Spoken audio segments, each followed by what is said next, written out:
आखिर क्यों समुद्र का पानी कुछ क्षणों के लिए मीठा हो गया? जी हाँ, वही समुद्र जिसका पानी आज तक खारा है, लेकिन इतिहास के एक पल में वह पूरी तरह मीठा हो गया था। रामायण का एक कम जाना हुआ अध्याय, एक ऐसा चमत्कार जिसे सुनकर आज भी लोग हैरान रह जाते हैं कि आखिर क्यों समुद्र ने अपना स्वरूप बदल दिया।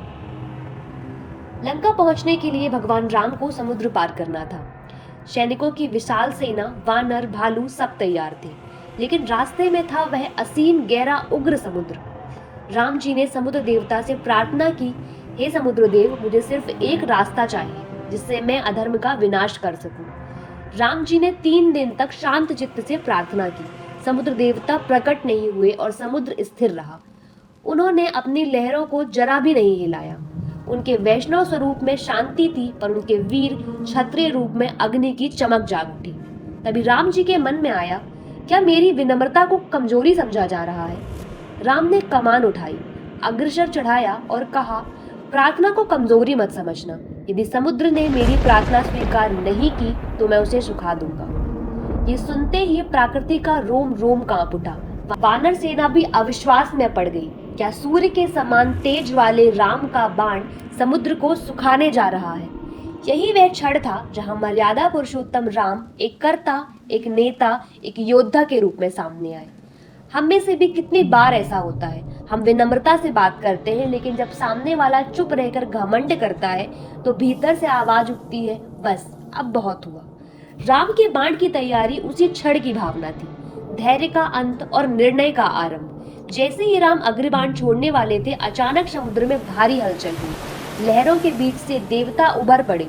उन्होंने हाथ जोड़कर कहा, प्रभु, यह दोष मेरा नहीं, समुद्र तो स्वभाव से ही खारा है। मेरे प्रकट ना होने का कारण अभिमान नहीं बल्कि नियम था।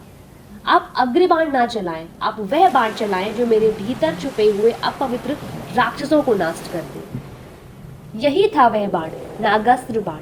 वे चलाने पर समुद्र के गहरे हिस्सों में बसे असुर जलकर नष्ट हो जाते। जब भगवान राम ने नागास्त्र को समुद्र की ओर छोड़ा, उस बाण की दिव्य ऊर्जा ने समुद्र को चीरते हुए उसके भीतर छुपे दुष्ट शक्तियों को समाप्त कर दिया। और तभी कुछ पल के लिए समुद्र का खारा पानी मीठा हो गया, क्योंकि समुद्र के भीतर छिपे राक्षसों का वध होते ही जल की अशुद्धि हट गई।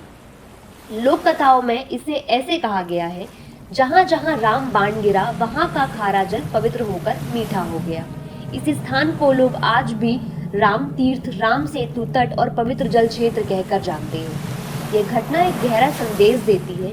कभी कभी हमें क्रोध में भी निर्णय लेना पड़ता है, लेकिन वह निर्णय भी धर्म की रक्षा, दुष्टों का नाश और निर्दोषों का कल्याण के लिए होना चाहिए। राम का यह बाण समुद्र को मीठा करने वाला बाण था। सिर्फ यह एक चमत्कार नहीं था, यह एक प्रतीक था। जब भीतर की अशुद्धियां दूर होती हैं तो कड़वाहट भी मीठी बन जाती है। जब मार्ग साफ होता है तो हर कठिनाई आसान बन जाती है।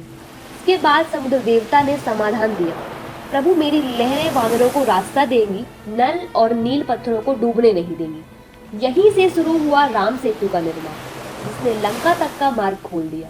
और यही कारण है कि आज भी समुद्र का वह हिस्सा राम का पवित्र जल कहलाता है। समुद्र का खारा पानी मीठा करने वाला बाण कोई साधारण अस्त्र नहीं था, जिसने समुद्र की अशुद्धि को मिटाया, मार्ग को साफ किया और धरती पर धर्म की स्थापना का मार्ग प्रशस्त किया। जय श्री राम।